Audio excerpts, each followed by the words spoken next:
we're looking at doing pilot testing of removing the paper based shelf labels to digital shelf labels, so that when a price is changed by a supermarket through their system on their shelf, if that is linked with the FCCC e-pricing system, anytime there is a overcharge, we will get alerted to it. Anytime there is a price change, we will get alerted to it. So we will know exactly who is increasing it. But of course, getting a system change doesn't happen overnight. It's a medium term project. We are looking at the next 2 years of completing this project. We're doing e-inspections. We're doing a price checker system. So if you go into a supermarket and currently in the short term you can't see the ticket, or you think the price is too high, you can pick the product, go in a place in a supermarket and scan it on at the aisle.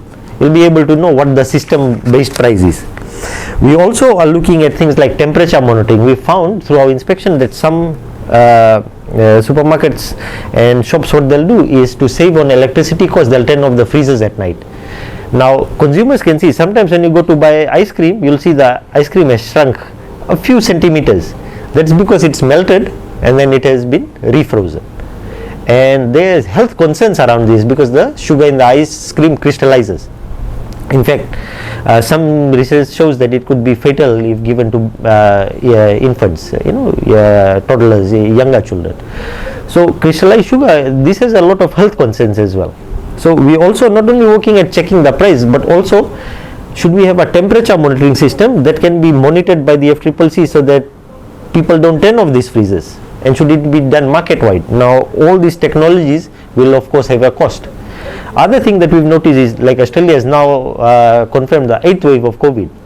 FCCC has been in the middle of COVID enforcement from when it started in March of 2020, and one of the things that we've observed is supermarkets could be a hotspot for our super spreaders.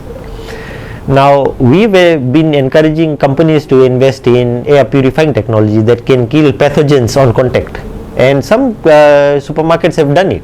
Now we expect to create a standard for supermarkets that says this is the minimum hygiene standard and this is the minimum standards in terms of reporting that you have to do.